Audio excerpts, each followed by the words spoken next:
ഇന്ന് നോക്കുന്ന ക്വസ്റ്റ്യൻ ഒരു LGSന്റെ ക്വസ്റ്റ്യൻ ആണ്. LGS peon watchman. Question paper code വരുന്നത് 57/2024.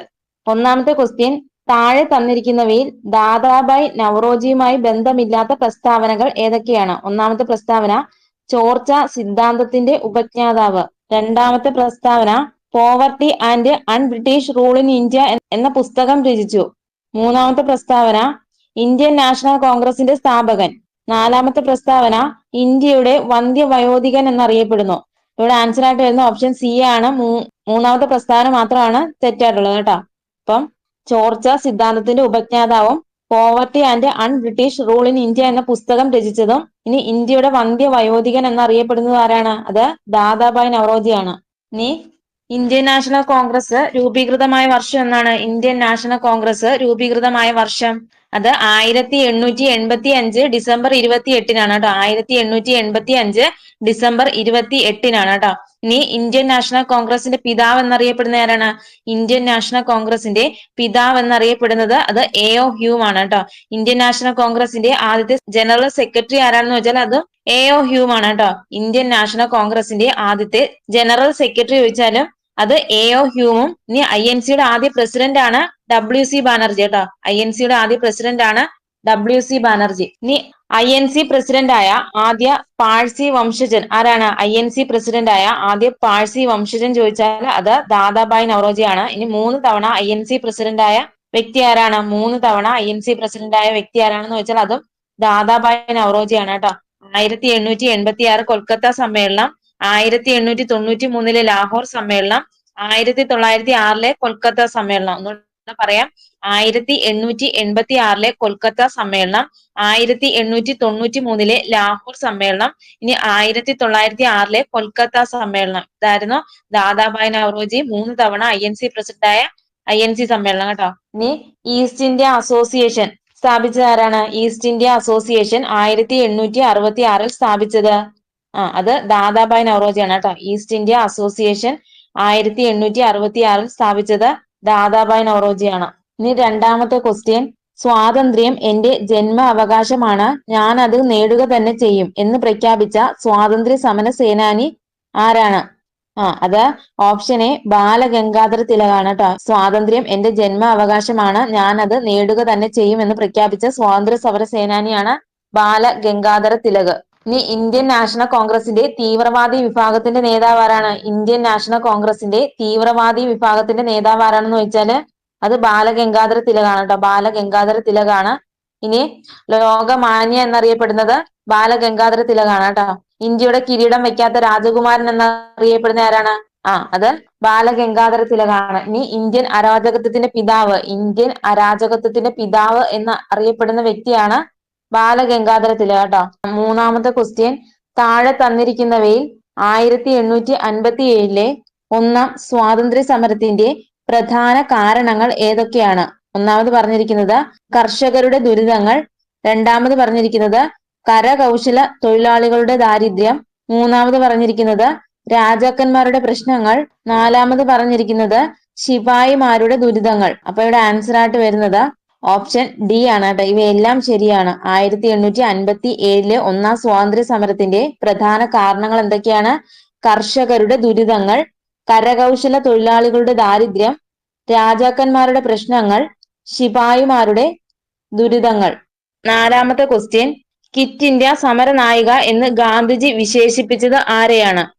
അത് ഓപ്ഷൻ ബി അരുണ ആസിഫ് അലിയാണ് കേട്ടോ. ക്വിറ്റ് ഇന്ത്യ സമര നായിക എന്ന് ഗാന്ധിജി വിശേഷിപ്പിച്ചത് അരുണ ആസിഫ് അലിയാണ്. ഇനി ക്വിറ്റ് ഇന്ത്യ സമര നായകൻ എന്നറിയപ്പെടുന്ന ആരാണ്? ക്വിറ്റ് ഇന്ത്യ സമര നായകൻ എന്നറിയപ്പെടുന്നത് അത് ജയപ്രകാശ് നാരായണനാണ് കേട്ടോ. ജയപ്രകാശ് നാരായണനാണ്. ഇനി ക്വിറ്റ് ഇന്ത്യ പ്രക്ഷോഭം നടന്ന വർഷം എന്നാണ്? ക്വിറ്റ് ഇന്ത്യ പ്രക്ഷോഭം നടന്ന വർഷം അത് 1942-ലാണ് കേട്ടോ. 1942-ലാണ്.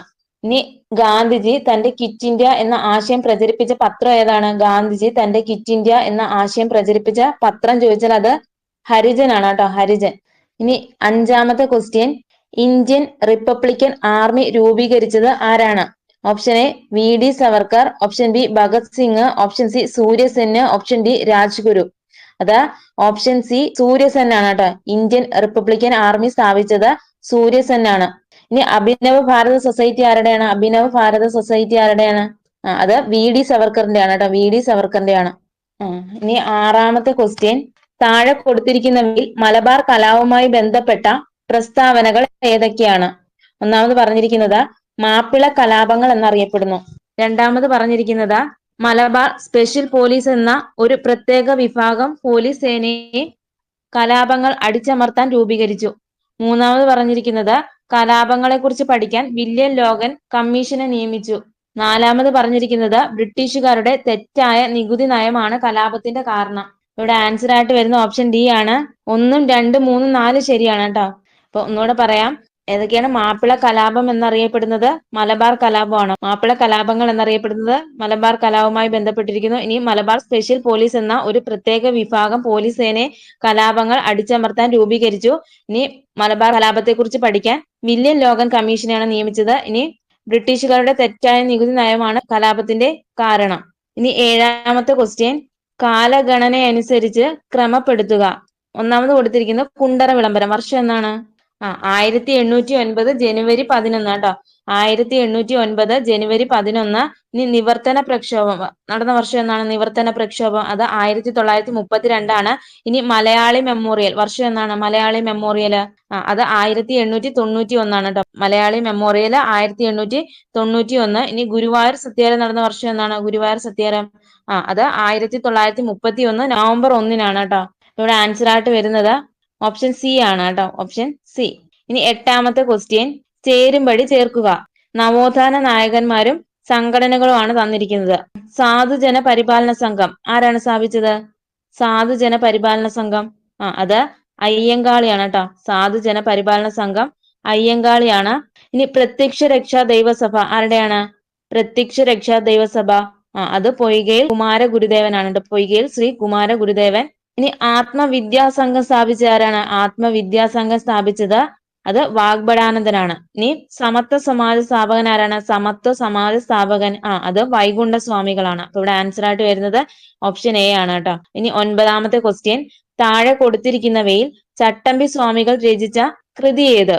Option A Darsanamala, option B വേദാധികാര നിരൂപണം, ഓപ്ഷൻ സി ആത്മോപദേശ ശതകം, ഓപ്ഷൻ ഡി ദൈവദശകം. അപ്പൊ ഇവിടെ ആൻസർ ആയിട്ട് വരുന്നത് ഓപ്ഷൻ ബി ആണ്. വേദാധികാര നിരൂപണമാണ് ചട്ടമ്പി സ്വാമികൾ രചിച്ച കൃതി. ദർശനമാല, ആത്മോപദേശ ശതകം, ദൈവദശകം എന്നീ കൃതികൾ രചിച്ച ആരാണ്? അത് ശ്രീനാരായണ ഗുരു ആണ് കേട്ടോ. ശ്രീനാരായണ ഗുരു. പത്താമത്തെ ക്വസ്റ്റ്യൻ, വൈക്കം സത്യാഗ്രഹവുമായി ബന്ധപ്പെട്ട പ്രസ്താവനകളിൽ ശരിയായത് ഏതൊക്കെയാണ്? ഒന്നാമത് പറഞ്ഞിരിക്കുന്നത് സഞ്ചാര സ്വാതന്ത്ര്യത്തിനായി കേരളത്തിൽ നടന്ന ആദ്യ പ്രക്ഷോഭം. രണ്ടാമത് പറഞ്ഞിരിക്കുന്നത് TK മാധവൻ നേതൃത്വം നൽകി. മൂന്നാമത് പറഞ്ഞിരിക്കുന്നത് AK ഗോപാലൻ വോളണ്ടിയർ ക്യാപ്റ്റൻ ആയിരുന്നു. നാലാമത് പറഞ്ഞിരിക്കുന്നത് മന്നത്ത് പത്മനാഭൻ സവർണ ജാഥ നയിച്ചു. ഇവിടെ ആൻസർ ആയിട്ട് വരുന്നത് ഓപ്ഷൻ ബി ആണ്. 1, 2, 4 മാത്രമാണ് ശരിയായിട്ടുള്ളത് കേട്ടോ. അപ്പം ഒന്നുകൂടെ പറയാം, സഞ്ചാര സ്വാതന്ത്ര്യത്തിനായി കേരളത്തിൽ നടന്ന ആദ്യ പ്രക്ഷോഭമാണ് വൈക്കം സത്യാഗ്രഹം. TK മാധവനാണ് നേതൃത്വം നൽകിയത്. മന്നത്ത് പത്മനാഭൻ ഇതേ തുടർന്ന് സവർണ ജാഥ നയിച്ചു. ഇനി വൈക്കം സത്യാഗ്രഹം ആരംഭിച്ച വർഷം എന്നാണ്? വൈക്കം സത്യാഗ്രഹം ആരംഭിച്ച വർഷം ചോദിച്ചാൽ അത് 1924 മാർച്ച് 30 മാർച്ച് 30. AK ഗോപാലൻ ഏത് സത്യാഗ്രഹത്തിന്റെ വോളണ്ടിയർ ക്യാപ്റ്റൻ ആയിരുന്നു? അത് ഗുരുവായൂർ സത്യാഗ്രഹത്തിന്റെ വോളണ്ടിയർ ക്യാപ്റ്റൻ ആരാണെന്ന് ചോദിച്ചാൽ അത് AK ഗോപാലനാണ് കേട്ടോ. എന്താണ്? ഗുരുവായൂർ സത്യാഗ്രഹത്തിന്റെ വോളണ്ടിയർ ക്യാപ്റ്റൻ ആരാണെന്ന് ചോദിച്ചാൽ അത് AK ഗോപാലനാണ്. ഇനി സവർണ ജാഥ നടന്ന വർഷം എന്നാണ്? 1924 നവംബർ 1 കേട്ടോ. സവർണ ജാഥ ആരംഭിച്ചത് 1924 നവംബർ 1 കേട്ടോ. അപ്പം ഈ സവർണ ജാഥ എവിടെ മുതൽ എവിടം വരെയാണ് സവർണ ജാഥ? അത് വൈക്കം മുതൽ തിരുവനന്തപുരം വരെയാണ് കേട്ടോ. വൈക്കത്ത് നിന്നും തിരുവനന്തപുരത്തേക്ക് സവർണ ജാഥ സംഘടിപ്പിച്ച വ്യക്തിയാണ് മന്നത്ത് പത്മനാഭൻ കേട്ടോ. ഇനി 11ാമത്തെ ക്വസ്റ്റ്യൻ, ഇന്ത്യൻ ഭരണഘടന ഔദ്യോഗികമായി നിലവിൽ വന്ന വർഷം ഏതാണ്? അത് 1950 ജനുവരി 26 കേട്ടോ. ഇന്ത്യൻ ഭരണഘടന ഔദ്യോഗികമായി നിലവിൽ വന്ന വർഷമാണ് 1950 ജനുവരി 26. 12ാമത്തെ ക്വസ്റ്റ്യൻ, 6 മുതൽ 14 വയസ്സ് വരെയുള്ള എല്ലാ കുട്ടികൾക്കും സൗജന്യവും നിർബന്ധിതവുമായ വിദ്യാഭ്യാസം മൗലിക അവകാശമായത് ഏത് ഭരണഘടനാ ഭേദഗതിയിലൂടെയാണ്? അത് ഓപ്ഷൻ ബി 86ാം ഭേദഗതി 2002 ആണ് കേട്ടോ. 86ാം ഭേദഗതി 2002.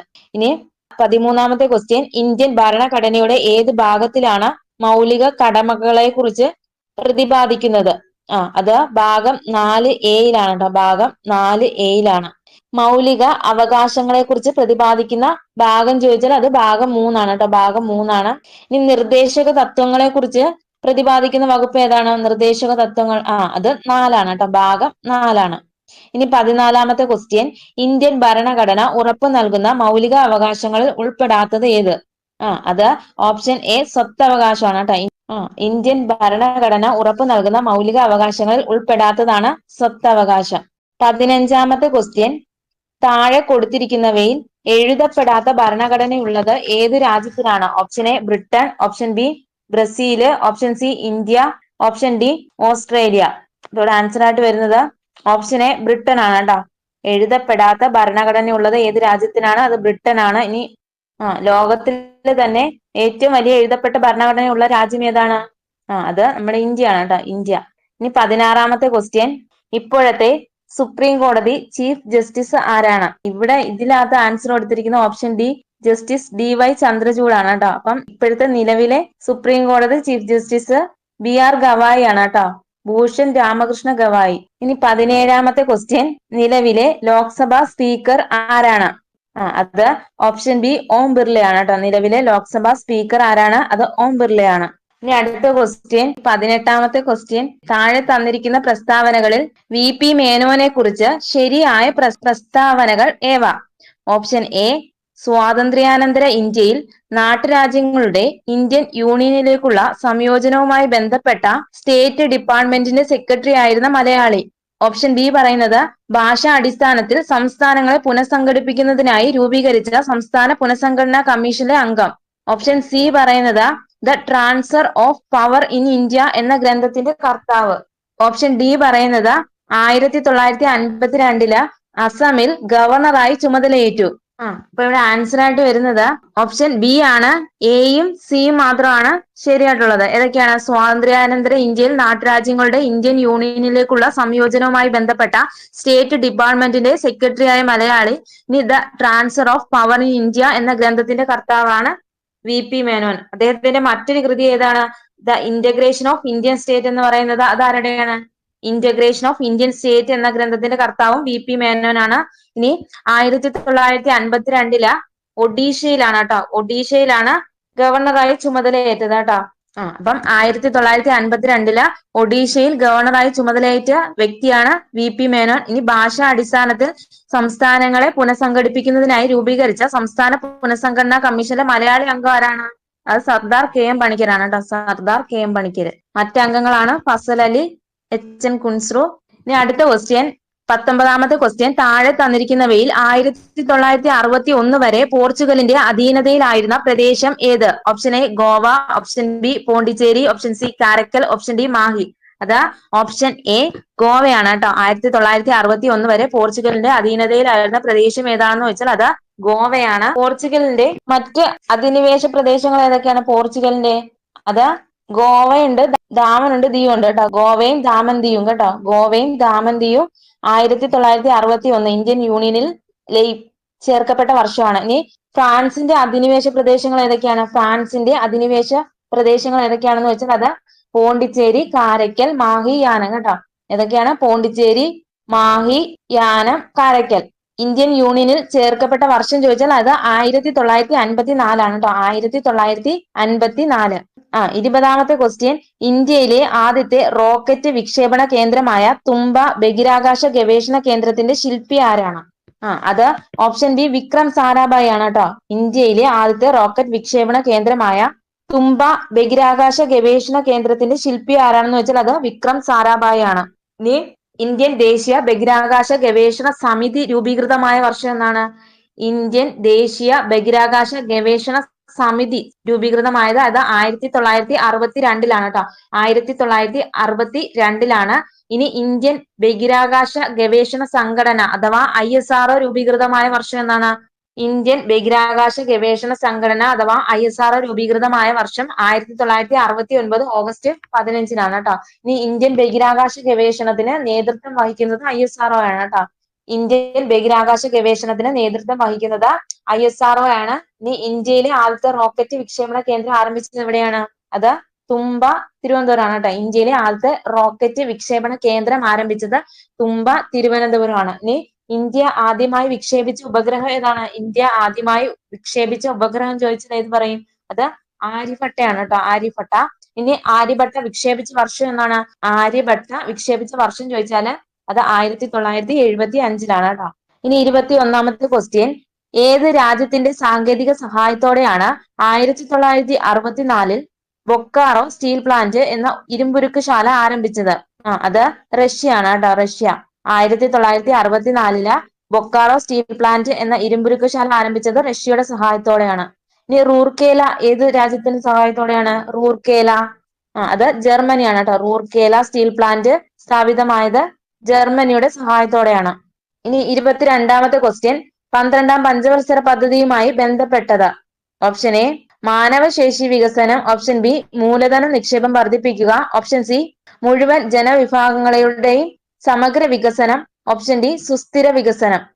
അത് ഓപ്ഷൻ ഡി സുസ്ഥിര വികസനമാണ് കേട്ടോ, സുസ്ഥിര വികസനം. ഇനി മുഴുവൻ ജനവിഭാഗങ്ങളുടെയും സമഗ്ര വികസനം അത് ഏത് പഞ്ചവത്സര പദ്ധതിയുടെ ലക്ഷ്യമാണ്?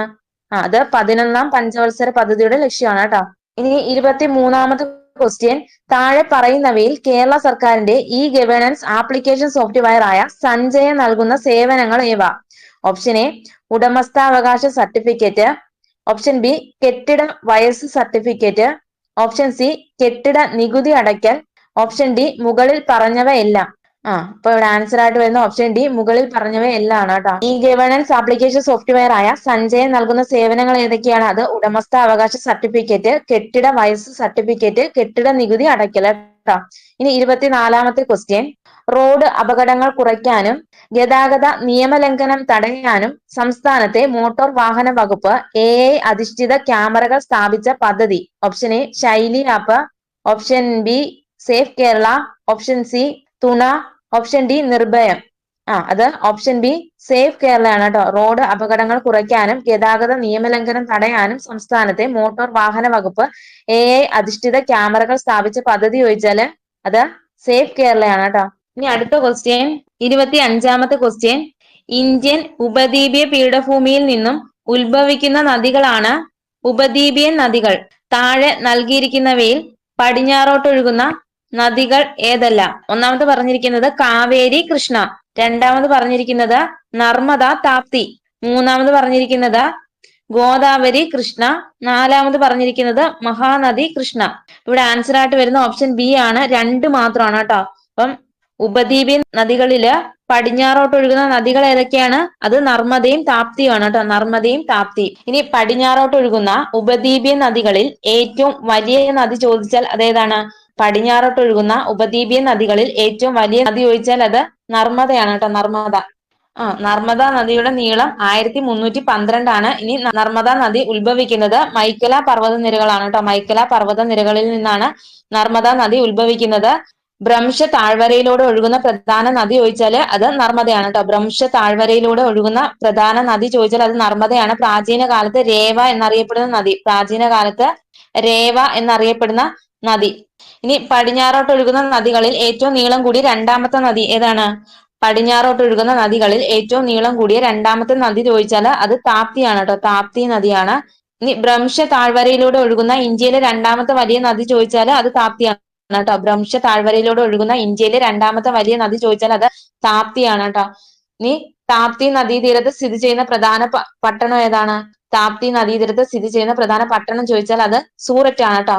നർമ്മദയുടെ ഇരട്ട എന്നറിയപ്പെടുന്ന നദിയാണ് താപ്തി. എന്താണ്? നർമ്മദയുടെ ഇരട്ട എന്നറിയപ്പെടുന്ന നദിയാണ് താപ്തി. ഇനി താപ്തി നദി പതിക്കുന്നത് അറബിക്കടലിലാണ് കേട്ടോ. താപ്തി നദി പതിക്കുന്നത് അറബിക്കടലിലാണ്.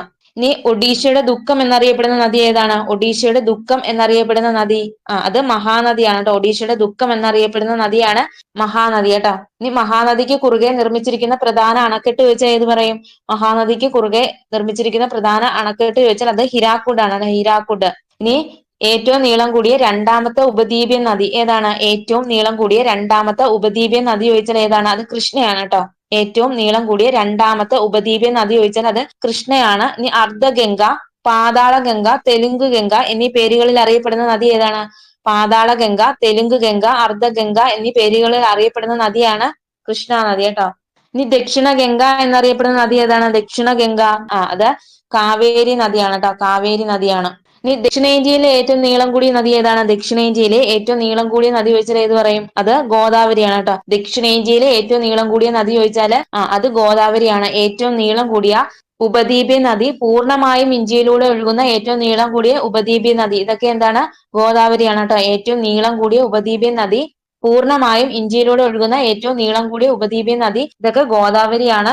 ഇനി വൃദ്ധഗംഗ, വൃദ്ധഗംഗ എന്നറിയപ്പെടുന്നത് അത് ഗോദാവരിയാണ് കേട്ടോ. വൃദ്ധഗംഗ എന്ന പേരിൽ അറിയപ്പെടുന്ന നദി ചോദിച്ചാൽ അത് ഗോദാവരിയാണ്. ഇനി 26ാമത്തെ ക്വസ്റ്റ്യൻ, ചന്ദ്രയാൻ 1ന്റെ പ്രോജക്ട് ഡയറക്ടർ ആണ് അണ്ണാദുരൈ, എന്നാൽ ചന്ദ്രയാൻ 3ന്റെ പ്രോജക്ട് ഡയറക്ടർ ആരാ? അത് ഓപ്ഷൻ എ ഡോക്ടർ പി വീരമുത്തുവേലാണ് കേട്ടോ. ചന്ദ്രയാൻ 1ന്റെ പ്രോജക്ട് ഡയറക്ടർ ആണ് അണ്ണാദുരൈ. ഇനി ചന്ദ്രയാൻ 3ന്റെ പ്രോജക്ട് ഡയറക്ടർ ചോദിച്ചാൽ അത് ഡോക്ടർ പി വീരമുത്തുവേലാണ് കേട്ടോ. 27ാമത്തെ ക്വസ്റ്റ്യൻ, താഴെ കൊടുത്തിരിക്കുന്നവയിൽ ശരിയായ പ്രസ്താവന ഏത്? കേരളത്തിൽ ഏലം വിളയുടെ വളർച്ചയ്ക്ക് ആവശ്യമായ ഭൂമിശാസ്ത്ര ഘടകം. ഓപ്ഷൻ എ പറഞ്ഞിരിക്കുന്നത് 50 സെന്റിമീറ്റർ താഴെ മഴ. ഓപ്ഷൻ ബി 50 ഡിഗ്രി സെൽഷ്യസിൽ മുകളിൽ ചൂട്. ഓപ്ഷൻ സി നീർവാർച്ചയുള്ള മണ്ണ്. ഓപ്ഷൻ ഡി ലാറ്ററേറ്റ് മണ്ണ്.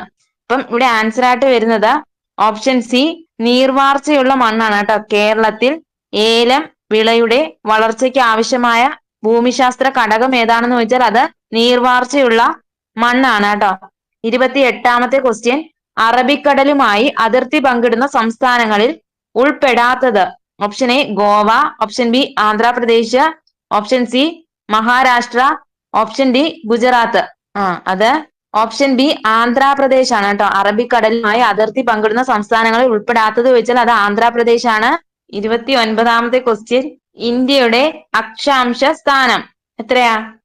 അത് 8 ഡിഗ്രി 4 മിനിറ്റ് വടക്ക് മുതൽ 37 ഡിഗ്രി 6 മിനിറ്റ് വടക്ക് വരെയാണ് കേട്ടോ. ഇന്ത്യയുടെ അക്ഷാംശ സ്ഥാനം ചോദിച്ചാല് 8 ഡിഗ്രി 4 മിനിറ്റ് വടക്ക് മുതൽ 37 ഡിഗ്രി 6 മിനിറ്റ് വടക്ക് വരെയാണ്. ഇനി ഇന്ത്യയുടെ രേഖാംശ സ്ഥാനം എത്രയാണ്? ഇന്ത്യയുടെ രേഖാംശ സ്ഥാനം ചോദിച്ചാൽ എത്ര പറയും? 68 ഡിഗ്രി 7 മിനിറ്റ് കിഴക്ക് മുതൽ 97 ഡിഗ്രി 25 മിനിറ്റ് കിഴക്ക് വരെ. 68 ഡിഗ്രി 7 മിനിറ്റ് കിഴക്ക് മുതൽ 97 ഡിഗ്രി 25 മിനിറ്റ് കിഴക്ക് വരെയാണ് ഇന്ത്യയുടെ രേഖാംശ സ്ഥാനം എന്ന് പറയുന്നത്. ഇനി 30ാമത്തെ ക്വസ്റ്റ്യൻ ക്യാൻസൽ ആണ്. 30ാമത്തെ ക്വസ്റ്റ്യൻ, ഗംഗാ നദിയുമായി ബന്ധപ്പെട്ട ശരിയായ പ്രസ്താവന. അപ്പം ക്വസ്റ്റ്യൻ ക്യാൻസൽ ആണ് കേട്ടോ. അപ്പം ഇവിടെ ഓപ്ഷൻ തന്നിരിക്കുന്നത് മാനസ സരോവർ തടാകത്തിൽ നിന്ന് ഉത്ഭവം, ഇനി അറബിക്കടലിൽ പതിക്കുന്നു, 2900 കിലോമീറ്റർ നീളം, ഗാംഗ്ടോക്ക് ഗംഗയുടെ പോഷക നദിയാണ്. ഈ ക്വസ്റ്റ്യൻ ക്യാൻസൽ ആക്കി കേട്ടോ. ശരിയായിട്ടുള്ള ഓപ്ഷൻ ഇല്ലായിരുന്നു. ഗംഗാ നദി ഉത്ഭവിക്കുന്നത് എവിടെ നിന്നാണ്? അത് ഉത്തരാഖണ്ഡിലെ ഉത്തരകാശി ജില്ലയിലെ ഗംഗോത്രി ഹിമാനിക്ക് സമീപമുള്ള ഗായ്മുഖ് കേവിൽ നിന്നാണ് കേട്ടോ. ഉത്തരാഖണ്ഡിലെ ഉത്തരകാശി ജില്ലയിലെ ഗംഗോത്രി ഹിമാനിക്ക് സമീപമുള്ള ഗായ്മുഖ് കേവിൽ നിന്നാണ് ഗംഗാ നദിയുടെ ഉത്ഭവം. ഇനി ഗംഗാ നദിയുടെ നീളം ചോദിച്ചാല് ഇന്ത്യയിലൂടെയുള്ള ഗംഗാ നദിയുടെ നീളം എത്രയാണ്? അത് 2525 കിലോമീറ്റർ. 2525 കിലോമീറ്റർ ആണ്. ഇന്ത്യയുടെ ദേശീയ നദി എന്നറിയപ്പെടുന്ന ഏതാണ്? ഇന്ത്യയുടെ ദേശീയ നദി എന്നറിയപ്പെടുന്നത് ഗംഗയാണ്. ഇനി ഗംഗാ നദിയെ ഇന്ത്യയുടെ ദേശീയ നദിയായി പ്രഖ്യാപിച്ച വർഷം ചോദിച്ചാൽ എന്നാണ്? അത് 2008 നവംബർ 4-നാണ്. 2008 നവംബർ 4-നാണ്. ഗംഗാ നദി പതിക്കുന്നത് എവിടെയാണ്? ഗംഗാ നദി പതിക്കുന്നത് അത് ബംഗാൾ ഉൾക്കടലിലാണ് കേട്ടോ. ഗംഗാ നദി പതിക്കുന്നത് ബംഗാൾ ഉൾക്കടലിലാണ്. ഗംഗയുടെ ഏറ്റവും വലിയ പോഷക നദി ഏതാണ്? ഗംഗയുടെ ഏറ്റവും വലിയ പോഷക നദി ചോദിച്ചാൽ ഏത് പറയും? അത് യമുനയാണ് കേട്ടോ. യമുന. 31ാമത്തെ ക്വസ്റ്റ്യൻ, വെള്ളവും വളവും കണികാരൂപത്തിൽ ഡ്രിപ്പറുകളിലൂടെ നൽകുന്ന രീതി. Option A hydroponics. Option B ഹരിത ഗൃഹ കൃഷി. ഓപ്ഷൻ സി കൃത്യത കൃഷി. Option D fertigation. അത് ഓപ്ഷൻ ഡി ഫെർട്ടിഗേഷൻ ആണ് കേട്ടോ. വെള്ളവും വളവും കണികാരൂപത്തിൽ ഡ്രിപ്പറുകളിലൂടെ നൽകുന്ന രീതിയാണ് ഫെർട്ടിഗേഷൻ. കൊടും തണുപ്പുള്ള ഇടങ്ങളിൽ വിളകൾ നശിച്ചു പോകാതിരിക്കാനായി സ്ഫടിക മേൽക്കൂരയുള്ള മുറികളില് അവയെ വളർത്തുന്ന രീതിയാണ് ഹരിതഗൃഹ കൃഷി അഥവാ ഗ്രീൻ ഹൗസ് ഫാമിംഗ് എന്നറിയപ്പെടുന്നത്. ഹരിതഗൃഹ കൃഷി അഥവാ ഗ്രീൻ ഹൗസ് ഫാമിംഗ് എന്നറിയപ്പെടുന്നത്. ഇനി ഓരോ പ്രദേശത്തെയും മണ്ണിനും വിളയ്ക്കും ഓരോ സമയത്തും ആവശ്യമായ പരിചരണം കൃത്യമായ അളവിൽ നൽകുന്ന കൃഷിരീതി ഏതാണ്? ഓരോ പ്രദേശത്തെയും മണ്ണിനും വിളയ്ക്കും ഓരോ സമയത്തും ആവശ്യമായ പരിചരണം കൃത്യമായ അളവിൽ നൽകുന്ന കൃഷിരീതിയാണ് കൃത്യത കൃഷി കേട്ടോ. പ്രിസിഷൻ ഫാമിംഗ് എന്നറിയപ്പെടുന്നു. കൃത്യത കൃഷി അഥവാ പ്രിസിഷൻ ഫാമിംഗ് എന്നറിയപ്പെടുന്നു. ഇനി 32ാമത്തെ ക്വസ്റ്റ്യൻ, മൺസൂണിന്റെ പിൻവാങ്ങൽ കാലം എന്നറിയപ്പെടുന്നത്? ഓപ്ഷൻ എ വടക്ക് കിഴക്കൻ മൺസൂൺ കാറ്റുകൾ, ഓപ്ഷൻ ബി തെക്ക് പടിഞ്ഞാറൻ മൺസൂൺ കാറ്റുകൾ, ഓപ്ഷൻ സി തെക്കു കിഴക്കൻ മൺസൂൺ കാറ്റുകൾ, ഓപ്ഷൻ ഡി വടക്ക് പടിഞ്ഞാറൻ മൺസൂൺ കാറ്റുകൾ.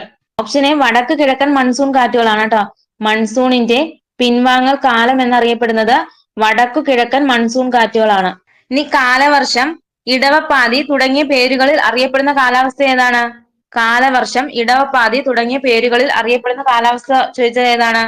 അത് തെക്ക് പടിഞ്ഞാറൻ മൺസൂൺ ആണ് കേട്ടോ. തെക്ക് പടിഞ്ഞാറൻ മൺസൂൺ ആണ്. ഇനി കേരളത്തില് തെക്ക് പടിഞ്ഞാറൻ മൺസൂൺ അനുഭവപ്പെടുന്ന കാലയളവ് എന്താണ്? കേരളത്തില് തെക്ക് പടിഞ്ഞാറൻ മൺസൂൺ അനുഭവപ്പെടുന്ന കാലയളവ് ചോദിച്ചാൽ അത് ജൂൺ മുതൽ സെപ്റ്റംബർ വരെയാണ് കേട്ടോ. ജൂൺ മുതൽ സെപ്റ്റംബർ വരെയാണ്. ഇനി കേരളത്തിൽ ഏറ്റവും കൂടുതൽ മഴ ലഭിക്കുന്നത് ഇടവപ്പാതിയിലൂടെയാണ് കേട്ടോ. കേരളത്തിൽ ഏറ്റവും കൂടുതൽ മഴ ലഭിക്കുന്നത് ഇടവപ്പാതിയിലൂടെയാണ്. ഇനി വടക്ക് കിഴക്കൻ മൺസൂൺ അറിയപ്പെടുന്ന മറ്റൊരു പേരേതാണ്?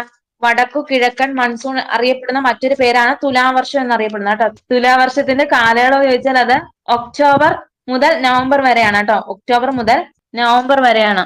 ഇനി 33ാമത്തെ ക്വസ്റ്റ്യൻ, താഴെ തന്നിരിക്കുന്ന പ്രസ്താവനകളിൽ ശരിയല്ലാത്തത് ഏത്? ഓപ്ഷൻ എ നിള എന്ന പേരിൽ അറിയപ്പെടുന്നത് ഭാരതപ്പുഴയാണ്. രണ്ടാമത് പറഞ്ഞിരിക്കുന്നത് കേരളത്തിലെ ഏറ്റവും നീളമുള്ള നദി ഭാരതപ്പുഴ. ഓപ്ഷൻ സി പറയുന്നത് ഭാരതപ്പുഴ ആനമലയിൽ നിന്ന് ഉത്ഭവിക്കുന്നു. ഓപ്ഷൻ ഡി മാമാങ്കം നടക്കുന്നത് ഭാരതപ്പുഴയുടെ തീരത്ത്. ഇവിടെ ആൻസർ ആയിട്ട് വരുന്നത് ഓപ്ഷൻ ബി ആണ് കേട്ടോ. കേരളത്തിലെ ഏറ്റവും നീളം കൂടിയ നദി ഏതാണ്? കേരളത്തിലെ ഏറ്റവും നീളം കൂടിയ നദി ചോദിച്ചാല് അത് പെരിയാറാണ് കേട്ടോ. ഇനി നിള എന്ന പേരിൽ അറിയപ്പെടുന്ന നദി ഏതാണ്? അത് ഭാരതപ്പുഴയാണ് കേട്ടോ. നിള എന്ന പേരിൽ അറിയപ്പെടുന്ന നദിയാണ് ഭാരതപ്പുഴ. ഇനി ഭാരതപ്പുഴ ഉത്ഭവിക്കുന്നത് ആനമലയിൽ നിന്നാണ് കേട്ടോ. ഭാരതപ്പുഴ ഉത്ഭവിക്കുന്നത് ആനമലയിൽ നിന്നാണ്. ഇനി മാമാങ്കം നടക്കുന്ന ഭാരതപ്പുഴയുടെ തീരത്താണ് കേട്ടോ. മാമാങ്കം നടക്കുന്നത് ഭാരതപ്പുഴയുടെ തീരത്താണ്. ഇനി ഭാരതപ്പുഴയുടെ ആകെ നീളം എത്രയാണ്? ഭാരതപ്പുഴയുടെ ആകെ നീളം ചോദിച്ചാൽ അത് 209 കിലോമീറ്റർ ആണ് കേട്ടോ. 209 കിലോമീറ്റർ ആണ്. കേരളത്തിന്റെ രണ്ടാമത്തെ വലിയ നദി ചോദിച്ചാൽ അത് ഭാരതപ്പുഴയാണ്. നിള എന്ന പേരിൽ അറിയപ്പെടുന്നത് അത് ഭാരതപ്പുഴയാണ് കേട്ടോ. ഇനി പ്രസിദ്ധമായിട്ടുള്ള മാമാങ്കം നടക്കുന്ന സ്ഥലം ചോദിച്ചാൽ അത് തിരുനാവായ കേട്ടോ. ഭാരതപ്പുഴയുടെ തീരമായ തിരുനാവായാണ് പ്രസിദ്ധമായിട്ടുള്ള മാമാങ്ക ആഘോഷം നടക്കുന്ന സ്ഥലം ചോദിച്ചാൽ തിരുനാവായയാണ്. അത് ഭാരതപ്പുഴയുടെ തീരത്താണ് കേട്ടോ. ചിറ്റൂരിൽ ഭാരതപ്പുഴ അറിയപ്പെടുന്ന പേരെന്താണ്? അത് ശോകനാശിനി പുഴ എന്നാണ് കേട്ടോ. ചിറ്റൂരിൽ ഭാരതപ്പുഴ അറിയപ്പെടുന്ന പേര് ശോകനാശിനി പുഴ എന്നാണ്. ഇനി ഭാരതപ്പുഴയ്ക്ക് ശോകനാശിനി എന്ന പേര് നൽകിയ വ്യക്തിയാണ് തുഞ്ചത്ത് രാമാനുജൻ എഴുത്തച്ഛൻ കേട്ടോ. ആരാണ്? തുഞ്ചത്ത് രാമാനുജൻ എഴുത്തച്ഛൻ. ഇനി അടുത്ത ക്വസ്റ്റ്യൻ, 34ാമത്തെ ക്വസ്റ്റ്യൻ, 2023 വയലാർ അവാർഡ് ശ്രീകുമാരൻ തമ്പിക്ക് നേടിക്കൊടുത്ത കൃതി? ഓപ്ഷൻ എ മാന്തളിരിലെ കമ്മ്യൂണിസ്റ്റ് വർഷങ്ങൾ, ഓപ്ഷൻ ബി ജീവിതം ഒരു pendulum, option C Pranavayu, option D Meesha. അത് ഓപ്ഷൻ ബി ജീവിതം ഒരു പെൻഡുലം ആണ് കേട്ടോ. 2023 വയലാർ അവാർഡ് ശ്രീകുമാരൻ തമ്പിക്ക് നേടിക്കൊടുത്ത കൃതിയാണ് ജീവിതം ഒരു പെൻഡുലം. ഇനി 2024 48ാമത് വയലാർ അവാർഡ് ജേതാവാരാണ്? അത് അശോകൻ ചെരുവിൽ. കൃതി ചോദിച്ചാൽ ഏതാണ്? കാട്ടൂർ കടവാണ് കേട്ടോ. ഇനി 2025 49ാമത് വയലാർ അവാർഡ് ജേതാവ് അത് ഇ സന്തോഷ് കുമാർ. കൃതി ചോദിച്ച തപോമയുടെ അച്ഛൻ. ഇനി 35ാമത്തെ ക്വസ്റ്റ്യൻ, ഐക്യരാഷ്ട്ര സംഘടന 2023 ഏത് വർഷമായി ആചരിക്കുന്നു? അത് ഓപ്ഷൻ എ ചെറുതാനി വർഷമാണ് കേട്ടോ. ചെറുതാനി വർഷമാണ്. ഇനി 2024 ഏത് വർഷമാണ്? ഐക്യരാഷ്ട്ര സംഘടന 2024 ഏത് വർഷം? അത് ഒട്ടക വർഷമാണ് കേട്ടോ. ഇനി 2025 ഐക്യരാഷ്ട്ര സംഘടന 2025 ഏത് വർഷമായിട്ട് ആചരിക്കുന്നു? അത് അന്താരാഷ്ട്ര സഹകരണ വർഷം, ഹിമാനി വർഷം. ഇതൊക്കെ എന്താണ്? 2025 കേട്ടോ. ഇനി 36ാമത്തെ ക്വസ്റ്റ്യൻ, പെരിയാറിന്റെ പോഷക നദികൾ ഏതെല്ലാം? ഒന്നാമത് പറഞ്ഞിരിക്കുന്നത് മുതിരമ്പുഴ, രണ്ടാമത് പറഞ്ഞിരിക്കുന്നത് പെരിഞ്ചാംകുട്ടിയാർ, മൂന്നാമത് പറഞ്ഞിരിക്കുന്നത് തൊടുപുഴയാർ, നാലാമത് പറഞ്ഞിരിക്കുന്നത് കട്ടപ്പനയാർ. ഇവിടെ ആൻസർ ആയിട്ട് വരുന്നത് ഓപ്ഷൻ സി ആണ്. 1, 2, 4 ആണ് കേട്ടോ. മുതിരമ്പുഴ, പെരിഞ്ചാംകുട്ടിയാർ, കട്ടപ്പനയാർ. പെരിയാറിന്റെ മറ്റ് പോഷക നദികൾ ചോദിച്ചാൽ അത് മുല്ലയാർ, മുതിരമ്പുഴയാർ, ഇടമലയാർ, ചെറുതോണിയാർ. ഇതൊക്കെ എന്താണ്? പെരിയാറിന്റെ പോഷക നദികളാണ് കേട്ടോ. മുല്ലയാർ, മുതിരമ്പുഴയാർ, പെരിഞ്ചാൻകുട്ടിയാർ, പെരുതുറയാർ, ചെറുതോണിയാർ, ഇടമലയാർ ഇതൊക്കെ എന്താണ്? പെരിയാറിന്റെ പോഷക നദികളാണ്. ഇനി കണ്ണാടിപ്പുഴ, തൂതപ്പുഴ, ഗായത്രിപ്പുഴ, കൽപ്പാത്തിപ്പുഴ ഏതൊക്കെയാണ്? കണ്ണാടിപ്പുഴ, തൂതപ്പുഴ, ഗായത്രിപ്പുഴ, കൽപ്പാത്തിപ്പുഴ അത് ഭാരതപ്പുഴയുടെ പോഷക നദികളാണ് കേട്ടോ. ഇനി അച്ചൻകോവിലാറ്, കക്കയാറ്, കല്ലാറ്, അഴുതയാറ് ഏതിന്റെ പോഷക നദികളാണ്? അച്ചൻകോവിലാറ്, കക്കയാറ്, കല്ലാറ്, അഴുതയാറ് അത് പമ്പ നദിയുടെ പോഷക നദികളാണ് കേട്ടോ. ഇനി ഇരുവഞ്ഞിപ്പുഴ, കരിമ്പുഴ, ചാലിപ്പുഴ ഇതൊക്കെ ഏതിന്റെ പോഷക നദികളാണ്? ഇരുവഞ്ഞിപ്പുഴ, ചെറുപുഴ, കരിമ്പുഴ, ചാലിപ്പുഴ അതൊക്കെ ചാലിയാറിന്റെ ആണ് കേട്ടോ, ചാലിയാറിന്റെ. ഇനി കല്ലാറ്, കരവലിയാറ് ഇത് ഏതിന്റെ പോഷക നദിയാണ്? കല്ലാറ്, കരവലിയാറ് അത് നെയ്യാറിന്റെ പോഷക നദികളാണ് കേട്ടോ. 37ാമത്തെ ക്വസ്റ്റ്യൻ, ചേരുംപടി ചേർക്കുക. വന്യജീവി സങ്കേതം ജില്ലകളും തന്നിട്ടുണ്ട്. നെയ്യാറ് ഏത് ജില്ലയിലാണ്? അത് തിരുവനന്തപുരമാണ്. ഇനി ചെന്തുരുണി ഏത് ജില്ലയിലാണ്? കൊല്ലം ജില്ലയിലാണ്. കരിമ്പുഴ ഏത് ജില്ലയിലാണ്? അത് മലപ്പുറം ജില്ലയിലാണ്. ഇനി കൊട്ടിയൂർ അത് കണ്ണൂർ ജില്ലയിലാണ് കേട്ടോ. അപ്പൊ ഒന്നുകൂടെ പറയാം, നെയ്യാറ് തിരുവനന്തപുരം ജില്ലയിലാണ്, ചെന്തുരുണി കൊല്ലം ജില്ലയിൽ സ്ഥിതി ചെയ്യുന്നു, കരിമ്പുഴ മലപ്പുറം ജില്ലയിലും, കൊട്ടിയൂര് കണ്ണൂര്. അപ്പൊ ഇവിടെ ആൻസർ ആയിട്ട് വരുന്നത് ഓപ്ഷൻ എ ആണ്. ഇനി 38ാമത്തെ ക്വസ്റ്റ്യൻ, 2023 വൈദ്യശാസ്ത്ര നോബൽ സമ്മാന ജേതാക്കളായ doctor Katalin Kariko, doctor Drew Weissman എന്നിവർക്ക് എന്തിനുള്ള കണ്ടുപിടുത്തത്തിനാണ് സമ്മാനം ലഭിച്ചത്? Option A attosecond pulses സൃഷ്ടിച്ചതിന്, ഓപ്ഷൻ ബി പാമിയോ genomics, option C mRNA vaccine വികസിപ്പിച്ചതിന്, ഓപ്ഷൻ ഡി ക്വാണ്ടം എൻറ്റാങ്കിൾമെന്റ് അത് ഓപ്ഷൻ സി mRNA വാക്സിൻ വികസിപ്പിച്ചതിനാണ് കേട്ടോ. 2025 വൈദ്യശാസ്ത്ര നോബലാണ് പറയുന്നത്. 3 പേർക്കാണ് ലഭിച്ചത്. Mary E Brunkow America, Fred Ramsdell America, Shimon Sakaguchi Japanese കേട്ടോ. ഇവർ എന്തിനുള്ള കണ്ടുപിടുത്തത്തിനാന്ന് വെച്ചാൽ അത് പെരിഫറൽ ഇമ്മ്യൂൺ ടോളറൻസിനെ കുറിച്ചുള്ള സുപ്രധാന കണ്ടെത്തലിനാണ് പുരസ്കാരം. പെരിഫറൽ ഇമ്മ്യൂൺ ടോളറൻസിനെ കുറിച്ചുള്ള സുപ്രധാന കണ്ടെത്തലിനാണ് പുരസ്കാരം. കോഡ് പറഞ്ഞിരിക്കുന്നത് മേരി ഫ്രോഡ് ആണ് മോനെ കേട്ടോ, മേരി ഫ്രോഡ് ആണ് മോനെ. 39ാമത്തെ ക്വസ്റ്റ്യൻ, ഇരവികുളം ദേശീയോദ്യാനവുമായി ബന്ധപ്പെട്ട തെറ്റായ പ്രസ്താവന തിരഞ്ഞെടുക്കുക. ഒന്നാമത് പറഞ്ഞിരിക്കുന്നത് കേരളത്തിലെ ആദ്യത്തെ ദേശീയോദ്യാനം, രണ്ടാമത് പറഞ്ഞിരിക്കുന്നത് വരയാടുകളുടെ സംരക്ഷണ കേന്ദ്രം, മൂന്നാമത് പറഞ്ഞിരിക്കുന്നത് 1978 നിലവിൽ വന്നു, നാലാമത് പറഞ്ഞിരിക്കുന്നത് തേക്കടി വന്യജീവി സങ്കേതം എന്ന പേരിൽ അറിയപ്പെടുന്നു. ഇവിടെ ആൻസർ ആയിട്ട് വരുന്നത് ഓപ്ഷൻ ഡി ആണ്. 4 മാത്രമാണ് തെറ്റായിട്ടുള്ളത് കേട്ടോ. അപ്പം കേരളത്തിലെ ആദ്യ ദേശീയോദ്യാനം ചോദിച്ചാൽ അത് ഇരവികുളം ആണ്. വരയാടുകളുടെ സംരക്ഷണ കേന്ദ്രമാണ്. 1978 നിലവിൽ വന്നത്. ഇനി തേക്കടി വന്യജീവി സങ്കേതം എന്നറിയപ്പെടുന്ന വന്യജീവി സങ്കേതം ഏതാണ്? അത് പെരിയാറാണ് കേട്ടോ, പെരിയാറ്. 40ാമത്തെ ക്വസ്റ്റ്യൻ, കേരളത്തിലെ ആദ്യത്തെ ശുചിത്വ പഞ്ചായത്ത് ഏത്? Option A Pothukal, option B Kottakkal, option C Kulathur, option D Pallikkal. അത് ഓപ്ഷൻ എ പോത്തുകലാണ് കേട്ടോ. കേരളത്തിലെ ആദ്യത്തെ ശുചിത്വ പഞ്ചായത്ത് ചോദിച്ചാൽ അത് പോത്തുകലാണ് കേട്ടോ. ഇനി പഞ്ചായത്തുകളും കുറച്ച് പ്രത്യേകതകളും നോക്കാം. കമ്പ്യൂട്ടർ വൽക്കരിച്ച ആദ്യത്തെ പഞ്ചായത്ത് ഏതാണ്? കമ്പ്യൂട്ടർ വൽക്കരിച്ച ആദ്യ പഞ്ചായത്ത് ചോദിച്ചാൽ ഏതാണ്? അത് വെള്ളനാടാണ് കേട്ടോ, വെള്ളനാട്. ഇനി ആദ്യ ശിശു സൗഹൃദ പഞ്ചായത്ത് ഏതാണ്? ആദ്യ ശിശു സൗഹൃദ പഞ്ചായത്ത് ചോദിച്ചാൽ ഏതാണ്? അത് വെങ്ങാനൂരാണ് കേട്ടോ, വെങ്ങാനൂര്. ആദ്യ ബാല സൗഹൃദ പഞ്ചായത്ത് ഏതാണ്? ആദ്യ ബാല സൗഹൃദ പഞ്ചായത്ത് ചോദിച്ചാൽ അത് നെടുമ്പാശ്ശേരിയാണ് കേട്ടോ. ആദ്യ ബാല സൗഹൃദ പഞ്ചായത്ത് ചോദിച്ചാല് അത് നെടുമ്പാശ്ശേരിയാണ് കേട്ടോ. ഇനി 100% സാക്ഷരത നേടിയ ആദ്യ പഞ്ചായത്ത് ഏതാണ്? 100% സാക്ഷരത നേടിയ ആദ്യ പഞ്ചായത്ത് ചോദിച്ചാൽ അത് പോത്താനിക്കാടാണ് കേട്ടോ, പോത്താനിക്കാട്. ഇനി സമ്പൂർണമായും വൈദ്യുതീകരിച്ച ആദ്യ പഞ്ചായത്ത് ഏതാണ്? സമ്പൂർണമായും വൈദ്യുതീകരിച്ച ആദ്യ പഞ്ചായത്ത് അത് കണ്ണാടിയാണ് കേട്ടോ, കണ്ണാടി. ഇനി ആദ്യത്തെ സാമ്പത്തിക സാക്ഷരതാ പഞ്ചായത്ത് ഏതാണ്? ആദ്യ സാമ്പത്തിക സാക്ഷരതാ പഞ്ചായത്ത് ഏതാണ്? അത് മങ്കരയാണ് കേട്ടോ, മങ്കര. ഇനി ആദ്യത്തെ ഇ പേയ്മെന്റ് പഞ്ചായത്ത് ഏതാണ്? ആദ്യത്തെ ഇ പേയ്മെന്റ് പഞ്ചായത്ത് ഏതാണ്? അത് മഞ്ചേശ്വരമാണ് കേട്ടോ, അത് മഞ്ചേശ്വരമാണ്. ഇനി ആദ്യ സമ്പൂർണ്ണ രക്തദാന പഞ്ചായത്ത് ഏതാണ്? ആദ്യ സമ്പൂർണ്ണ രക്തദാന പഞ്ചായത്ത് ചോദിച്ചാൽ ഏത് പറയും? അത് മടിക്കൈ ആണ് കേട്ടോ, മടിക്കൈ.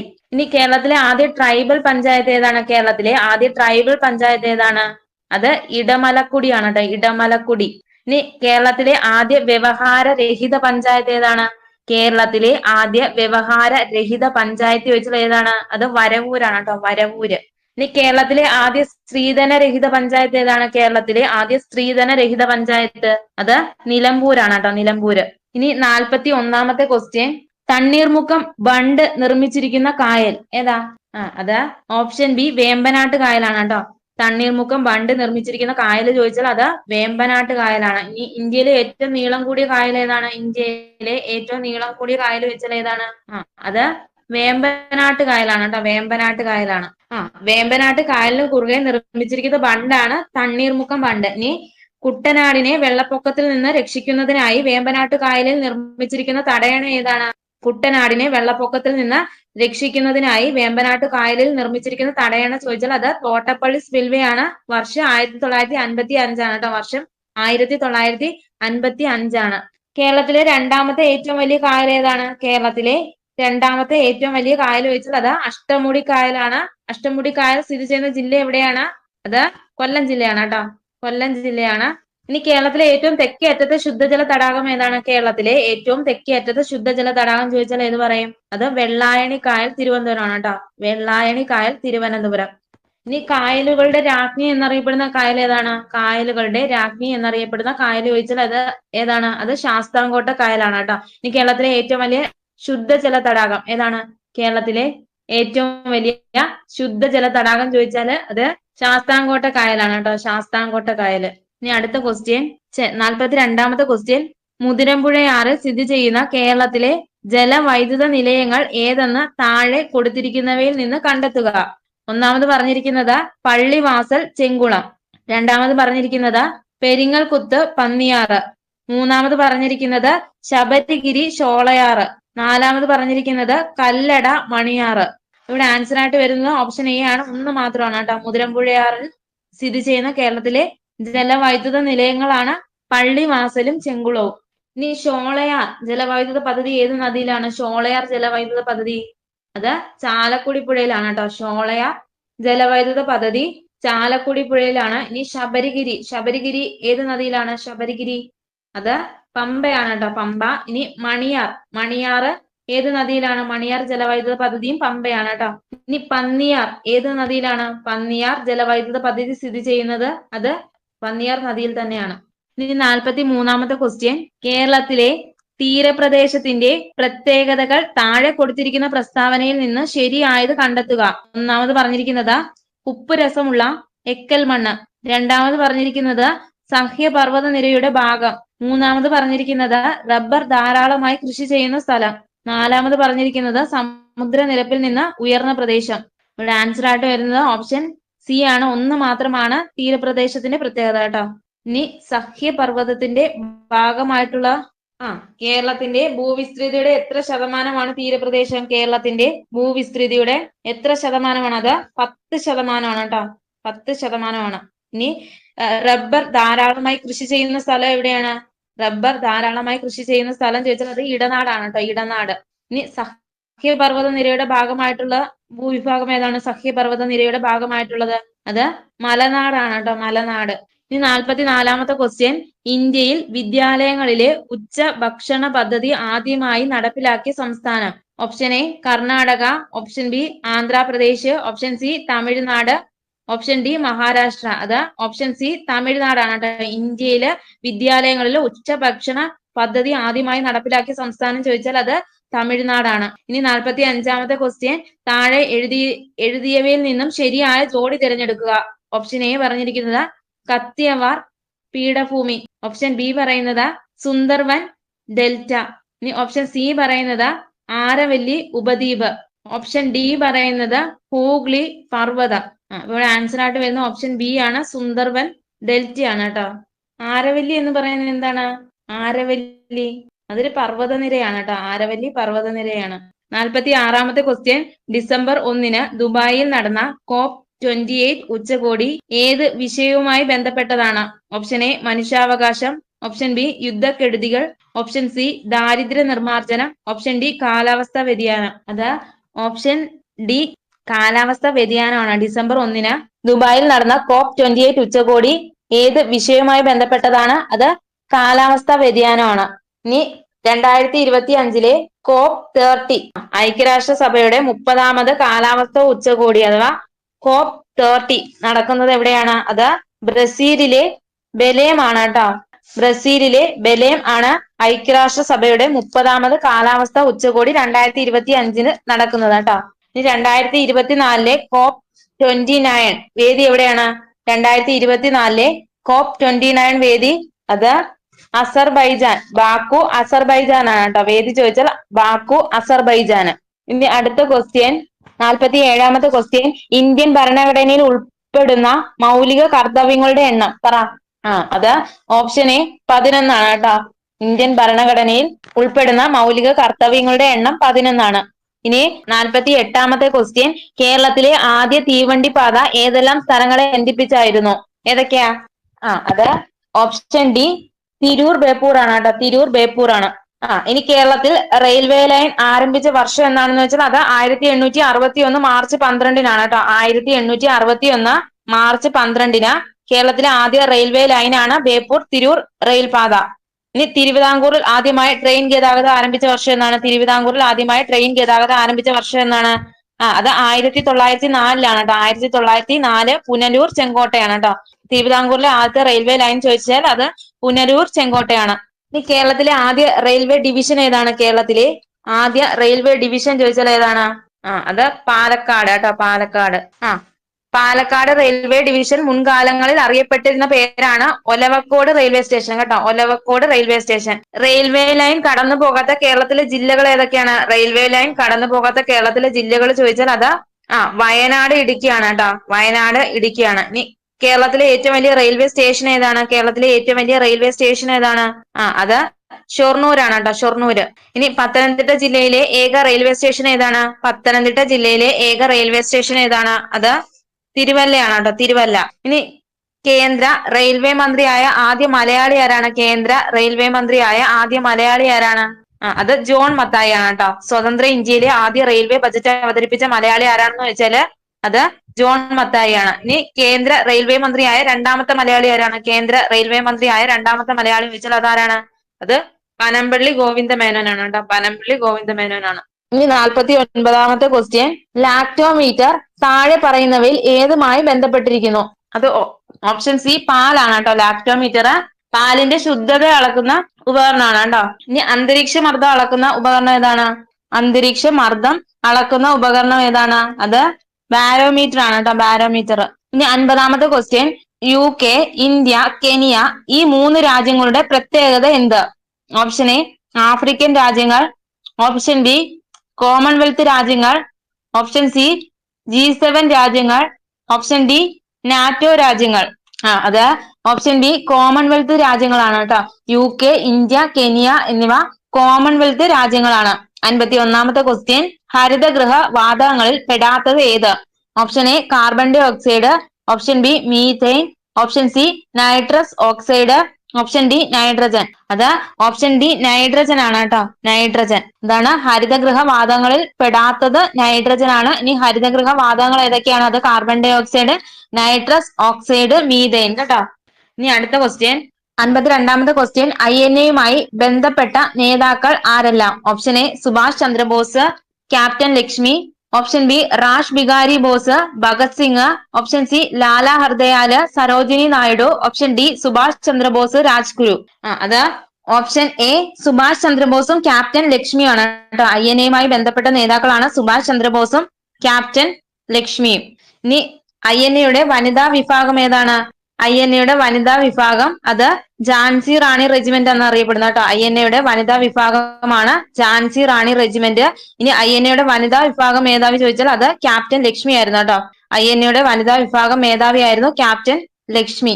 ഇനി അടുത്ത ക്വസ്റ്റ്യൻ 53ാമത്തെ ക്വസ്റ്റ്യൻ, അസ്ഥികളുടെ ആരോഗ്യത്തിന് അത്യന്താപേക്ഷിതമായ ജീവകം വിറ്റാമിൻ ഏത്? അതിന്റെ കുറവ് മൂലമുണ്ടാകുന്ന രോഗം തിരിച്ചറിയുക. അത് ഓപ്ഷൻ സി ജീവകം ഡി കണയാണ് കേട്ടോ.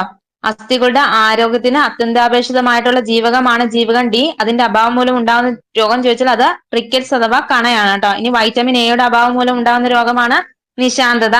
ഇനി വൈറ്റമിൻ സിയുടെ അഭാവം മൂലം ഉണ്ടാകുന്ന രോഗം ഏതാണ്? അത് സ്കർവിയാണ് കേട്ടോ. സ്കർവിയാണ്. ഇനി ജീവകം ബിയുടെ അഭാവം മൂലം ബെറിബെറി. ഇനി 54ാമത്തെ ക്വസ്റ്റ്യൻ, വിരിപ്പ്, മുണ്ടകൻ, പുഞ്ച എന്നിവ കേരളത്തിലെ ഏത് കാർഷിക വിളയുമായി ബന്ധപ്പെട്ടിരിക്കുന്നു? അത് ഓപ്ഷൻ എ നെല്ലാണ് കേട്ടോ. വിരിപ്പ്, മുണ്ടകൻ, പുഞ്ച എന്നിവ കേരളത്തിലെ ഏത് കാർഷിക വിളയുമായി ബന്ധപ്പെട്ടിരിക്കുന്നു?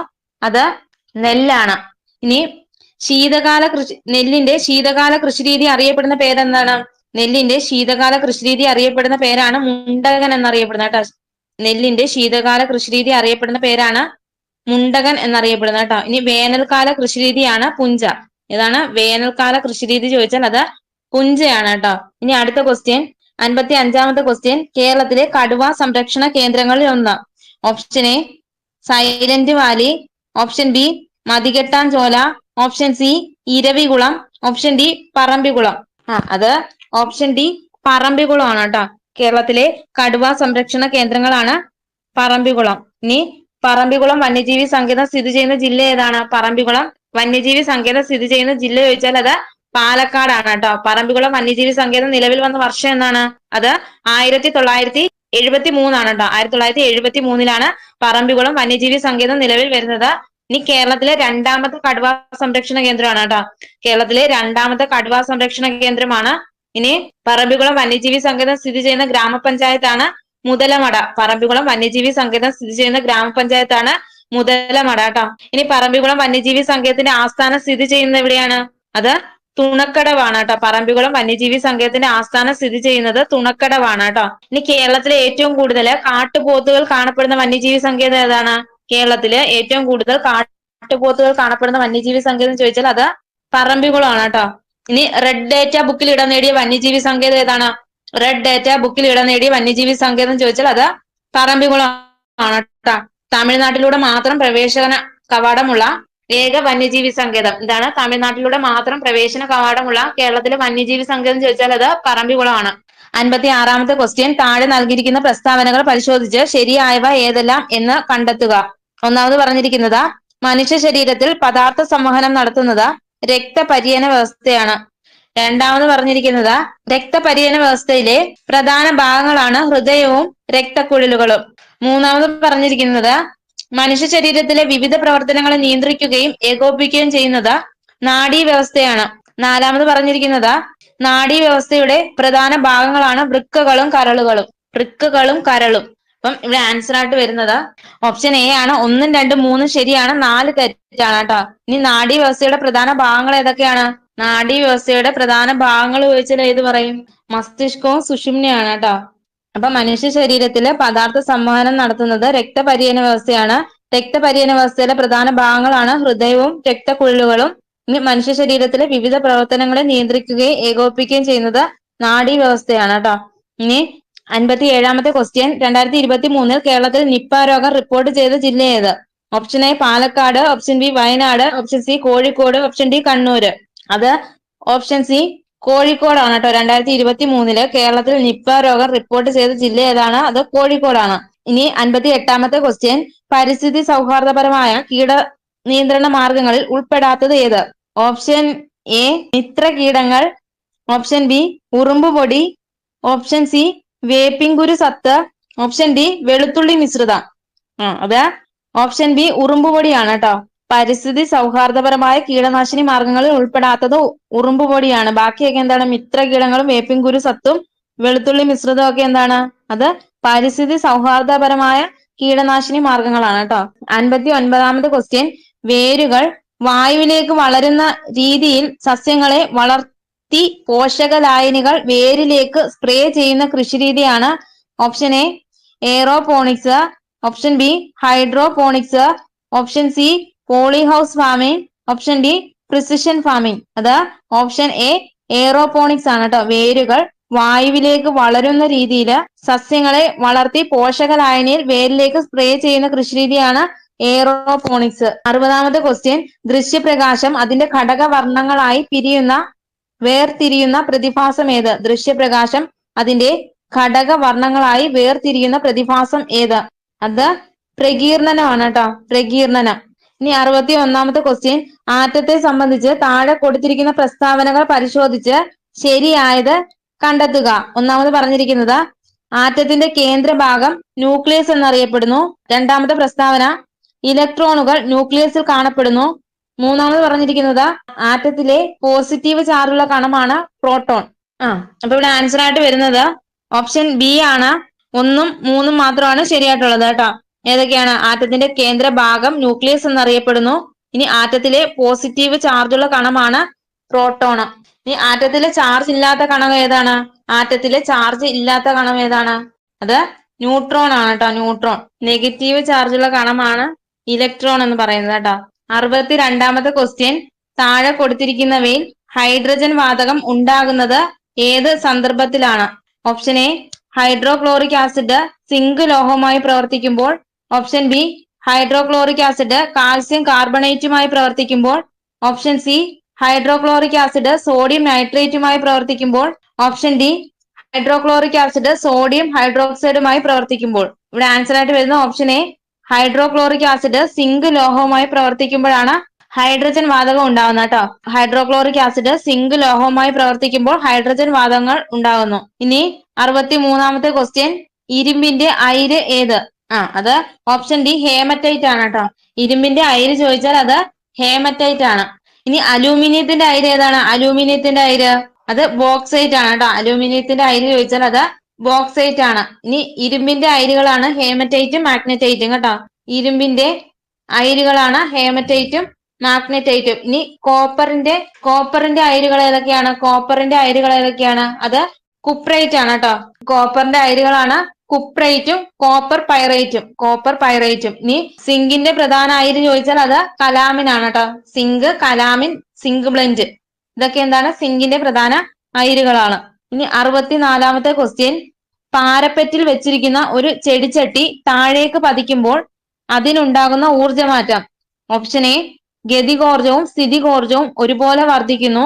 ഓപ്ഷൻ ബി ഗതികോർജവും സ്ഥിതികോർജവും ഒരുപോലെ കുറയുന്നു.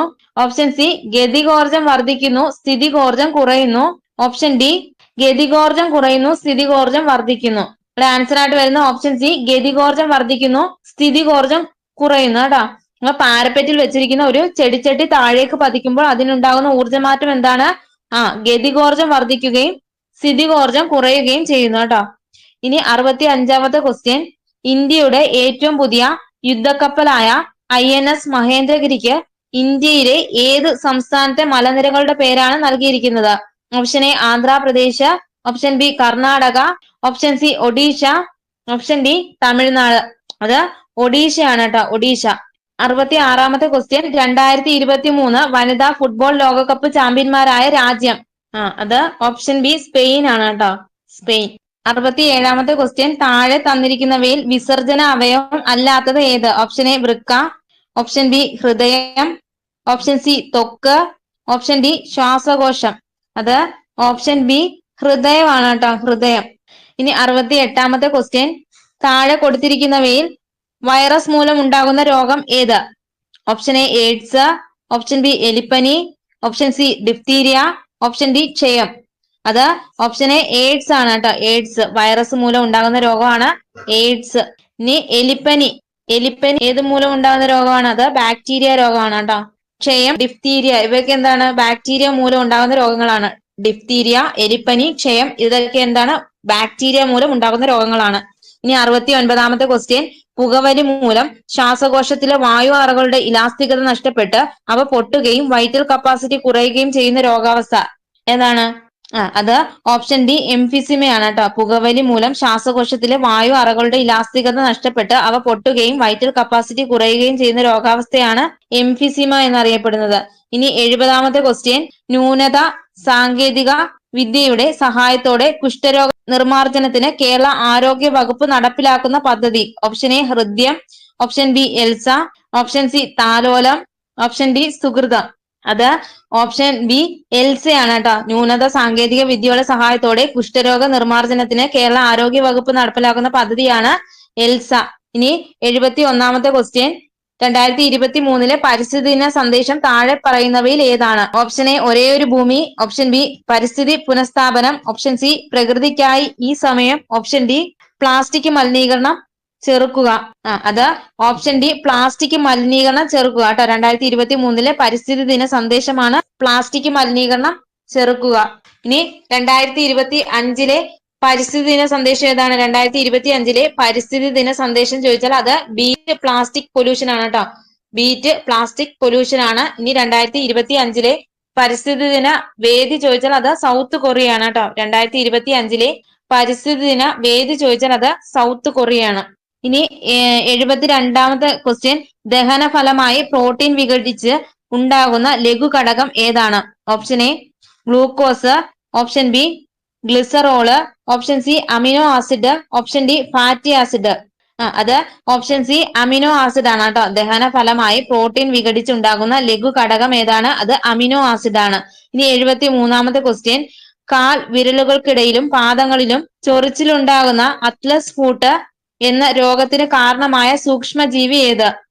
അത് ഓപ്ഷൻ ബി ഫംഗസ് ആണ് കേട്ടോ. കാൽ വിരലുകൾക്കിടയിലും പാദങ്ങളിലും ചൊറിച്ചിലുണ്ടാകുന്ന അറ്റ്ലസ് ഫൂട്ട് എന്ന രോഗത്തിന് കാരണമായ സൂക്ഷ്മജീവിയാണ് ഫംഗസ്. ഇനി 74ാമത്തെ ക്വസ്റ്റ്യൻ, പ്രമേഹം എന്ന രോഗത്തിന് കാരണമാകുന്നത് ഏത് ഹോർമോണിന്റെ ഉൽപാദനം കുറയുന്നതാണ്? അത് ഓപ്ഷൻ എ ഇൻസുലിൻ ആണ് കേട്ടോ. ഇൻസുലിൻ. പ്രമേഹം എന്ന രോഗത്തിന് കാരണമാകുന്നത് ഏത് ഹോർമോണിന്റെ ഉൽപാദനം കുറയുന്നതാണ്? അത് ഇൻസുലിൻ ആണ് കേട്ടോ. ഇനി ഗ്ലൂക്കോസിനെ കോശങ്ങളിലേക്ക് പ്രവേശിപ്പിക്കുന്നത് ഇൻസുലിൻ ആണ്. എന്താണ്? ഗ്ലൂക്കോസിനെ കോശങ്ങളിലേക്ക് പ്രവേശിപ്പിക്കുന്നത് ഇൻസുലിൻ ആണ് കേട്ടോ. കരളിലും പേശികളിലും വെച്ച് ഗ്ലൂക്കോസിനെ ഗ്ലൈക്കോജൻ ആക്കുന്നത് ഇൻസുലിൻ ആണ്. കരളിലും പേശികളിലും വെച്ച് ഗ്ലൂക്കോസിനെ ഗ്ലൈക്കോജൻ ആക്കുന്നത് ഇൻസുലിൻ ആണ് കേട്ടോ. കരളിൽ സംഭരിച്ചിരിക്കുന്ന ഗ്ലൈക്കോജനെ ഗ്ലൂക്കോസ് ആക്കി മാറ്റുന്നത് അത് ഗ്ലൂക്കഗോൺ ആണ് കേട്ടോ. ഗ്ലൂക്കഗോൺ. ഇനി രക്തത്തിലെ ഗ്ലൂക്കോസിന്റെ സാധാരണ അളവ് ചോദിച്ചാല് അത് 70-110 mg. രക്തത്തിലെ ഗ്ലൂക്കോസിന്റെ സാധാരണ അളവാണ് 70-110 mg കേട്ടോ. ഇനി അടുത്ത ക്വസ്റ്റ്യൻ, 75ാമത്തെ ക്വസ്റ്റ്യൻ, 18 വയസ്സിൽ താഴെ പ്രായമുള്ള കുട്ടികളുടെ സമഗ്ര ആരോഗ്യ സംരക്ഷണത്തിനുള്ള സേവനങ്ങൾ ഉറപ്പുവരുത്തുന്ന പദ്ധതി. ഓപ്ഷൻ എ സ്നേഹപൂർവ്വം, ഓപ്ഷൻ ബി സമാശ്വാസം, ഓപ്ഷൻ സി ആരോഗ്യ കിരണം, ഓപ്ഷൻ ഡി ആശാധാര. അത് ഓപ്ഷൻ സി ആരോഗ്യ കിരണമാണ് കേട്ടോ. 18 വയസ്സിൽ താഴെ പ്രായമുള്ള കുട്ടികളുടെ സമഗ്ര ആരോഗ്യ സംരക്ഷണത്തിനുള്ള സേവനങ്ങൾ ഉറപ്പു നൽകുന്ന പദ്ധതിയാണ് ആരോഗ്യ കിരണം. ഇനി 76ാമത്തെ ക്വസ്റ്റ്യൻ, ഇന്ത്യയിലെ ആദ്യത്തെ ആന്റിബയോട്ടിക് സ്മാർട്ട് ആശുപത്രിയായി പ്രഖ്യാപിച്ച കുടുംബ ആരോഗ്യ കേന്ദ്രം എവിടെയാണ്? Option A Morayur Malappuram, option B Varadoor Wayanad, option C Vadasserikkara Pathanamthitta, option D Kakkodi Kozhikode. അത് ഓപ്ഷൻ ഡി കക്കോടി കോഴിക്കോടാണ് കേട്ടോ. ഇന്ത്യയിലെ ആദ്യത്തെ ആന്റിബയോട്ടിക് സ്മാർട്ട് ആശുപത്രിയായി പ്രഖ്യാപിച്ച കുടുംബ ആരോഗ്യ കേന്ദ്രമാണ് കക്കോടി കോഴിക്കോട്. ഇനി 77ാമത്തെ ക്വസ്റ്റ്യൻ, 2023 സെപ്റ്റംബറിൽ അന്തരിച്ച ഇന്ത്യൻ ഹരിത വിപ്ലവത്തിന്റെ പിതാവ് എന്നറിയപ്പെട്ട പ്രശസ്ത കാർഷിക ശാസ്ത്രജ്ഞൻ ആര്? അത് option B doctor MS Swaminathan ആണ് കേട്ടോ. ഇനി അടുത്ത ക്വസ്റ്റ്യൻ, 78ാമത്തെ ക്വസ്റ്റ്യൻ, ഹൃദയത്തെ ആവരണം ചെയ്ത് കാണുന്ന ഇരട്ട സ്തരം ഏതാണ്? Option A pleura, option B meninges, option C synovial സ്തരം, ഓപ്ഷൻ ഡി പെരികാർഡിയം. അത് ഓപ്ഷൻ ഡി പെരികാർഡിയം ആണ് കേട്ടോ. ഹൃദയത്തെ ആവരണം ചെയ്ത് കാണപ്പെടുന്ന ഇരട്ട സ്തരമാണ് പെരികാർഡിയം. ഇനി ശ്വാസകോശത്തെ പൊതിഞ്ഞു കാണുന്ന ഇരട്ട സ്ഥലം ഏതാണ്? ശ്വാസകോശത്തെ പൊതിഞ്ഞു കാണുന്ന സ്ഥലം ഏതാണ്? അത് പ്ലൂറയാണ് കേട്ടോ. പ്ലൂറ. ഇനി 79ാമത്തെ ക്വസ്റ്റ്യൻ, ക്ഷയരോഗബാധ തടയുന്നതിന് ഉപയോഗിക്കുന്ന പ്രതിരോധ വാക്സിൻ ഏത്?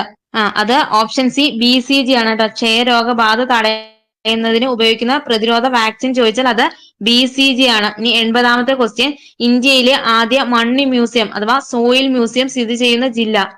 അത് ഓപ്ഷൻ എ തിരുവനന്തപുരം ആണ് കേട്ടോ. ഇന്ത്യയിലെ ആദ്യത്തെ മണ്ണി മ്യൂസിയം സ്ഥിതി ചെയ്യുന്ന ജില്ല തിരുവനന്തപുരം ആണ് കേട്ടോ. അപ്പൊ നമ്മൾ ഇന്ന് 80 ക്വസ്റ്റ്യൻ ആണ് നോക്കുന്നത് കേട്ടോ. 80 ക്വസ്റ്റ്യൻ ആണ് നോക്കുന്നത്. ബാക്കി മാത്സ് ഒക്കെയാണ്.